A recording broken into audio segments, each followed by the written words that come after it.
So last week's discussion, we looked at that article about the Pledge of Allegiance. It really looked at the history of the Pledge of Allegiance. You were asked in that discussion to go through the soapstone analysis and kind of pick apart the rhetorical situation of that article. Overall, the discussions that I've looked at, I've been lurking a lot more than I've been talking. But overall, I'm seeing very strong analyses of the rhetorical situation. I think you guys have mostly gotten it. So this should be kind of review and confirming what you know for the most part. So the subject of that article was the Pledge of Allegiance. You could have also said something like the history of the Pledge of Allegiance, right? The occasion was probably not as clear for this one as it is for some texts. You could have looked in that text and thought something like, well, he talks about this court case. I believe the kid's name was Manny, young man who didn't want to say the Pledge of Allegiance anymore after the election of President Trump. So there was a court case that he talked about towards the end. That could have been an inspiration in a specific occasion. I would say for this one, we're looking more broadly. So we're looking at the circumstances surrounding the writing of this article. I would say we know a few things. We know that this is a fairly contemporary article. So we know that it's been written since Donald Trump became president of the U.S. So that starts giving us some historical and cultural context of what's going on in this moment. That's really important because throughout history, people will have had different takes on the Pledge of Allegiance, different kind of reasons for saying it, as you guys saw from that article, and different reasons maybe for wanting to know the past. So as we look at current events for the occasion surrounding that article, we get a better sense of what's going on culturally in that moment. So people might both construct and view an article about the Pledge of Allegiance differently now than they did, say, in the 60s. So that's really why occasion can be important, even if it's not a specific occasion that you're looking at. The audience, as many of you noted, seems to be a fairly general audience. The author isn't making a ton of assumptions. I think the one thing we can really say that I saw a few people say was that it's probably an American audience. So he's probably looking specifically at Americans, people who say the Pledge of Allegiance, who are interested in where it came from for that reason. Contemporary audience, so people who in that moment are interested, and a fairly, engaged audience, I would say.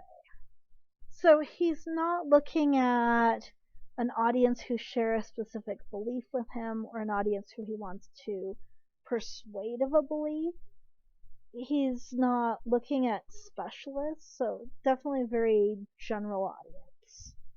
We might look at the circumstances surrounding kind of the placement of that article and see that it has a lot of discussion questions and wonder whether it was specifically meant for school age people who would be reading this as part of their studies. But I think we don't have enough information to generalize to say that for sure. So I think most of you said general American audience. That worked great for this one. The purpose of this article really does seem to be, as far as I can tell, to trace the history of the Pledge of Allegiance and inform people. So we're not looking so much at a persuasive piece here. We're not looking at a piece that's analyzing the Pledge of Allegiance. We're really just looking at something that's giving the history. The speaker is Brian Brown, and looking very briefly, I didn't see a ton more about him, so he may not be the most striking or important part of this analysis of the rhetorical situation. If we were looking at another text or another speaker, the speaker may become significantly more important. So if we know that a speaker is coming from a specific academic background or political background, or if we know that it's a speaker who played a really big role in a particular moment in time at which they're writing or speaking, then that speaker really intensively informs the way that we understand our text. Finally, the tone is going to be really important for understanding the way that a text is constructed. And as readers and authors in the future in this class and in your next in your 122 class, it's going to be important to think about this in terms of both the audience's reception and the way the text was constructed in terms of the way it presents information or ideas. So tone for this one was very bland, informative. It used a fairly high style. There wasn't a lot of emotion here. You may in another text start seeing a tone that's sarcastic or cajoling. In this one, we don't see that a ton. So most of you got that. It's a pretty standard kind of informational tone. Relates very well to the purpose, which is to inform the audience. The next thing I wanted to look at was in-text citation. So I saw in both discussions and essays, and by the way, your Unit 2 essays are graded. You've got all that. You've got the discussion for last week, the week before graded. I'll be looking at last week's discussion a little more in depth this week. But overall, I wanted to talk a little bit more about in-text citation. A lot of you are getting this. Some of you had some small tweaks. You've all got notes if your in-text citation was problematic in any way. But really quickly, I wanted to go back through this because I did see a bunch of small things. So your in-text citation for a piece where you know the author, like this piece we did this week, will give the last name only of that author in parentheses. If you know the page number, put a space after the author and write the page number. The 2016 MLA update took other stuff out that we've had in the past, like commas. So now it's just author space page. If you don't have a page number, all you need is the author. I saw a lot of folks were giving paragraph numbers, which I honestly liked for the purpose of this paper because it really showed you pinpointing where your information came from. That's not necessary in a formal MLA in-text citation for an article like this. At the same time, I didn't take points off for that because it was really pointing to where information was.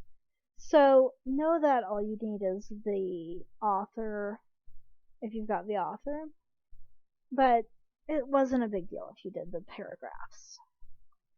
So the next thing is, if you don't have an author, go to the title of the piece. The title should be in quotation marks. It should be regular font. I saw some people were using italics for the title, which is actually a good impulse because you use italics for book titles, magazine titles, or journal titles, website titles, things like that that belong to a larger work.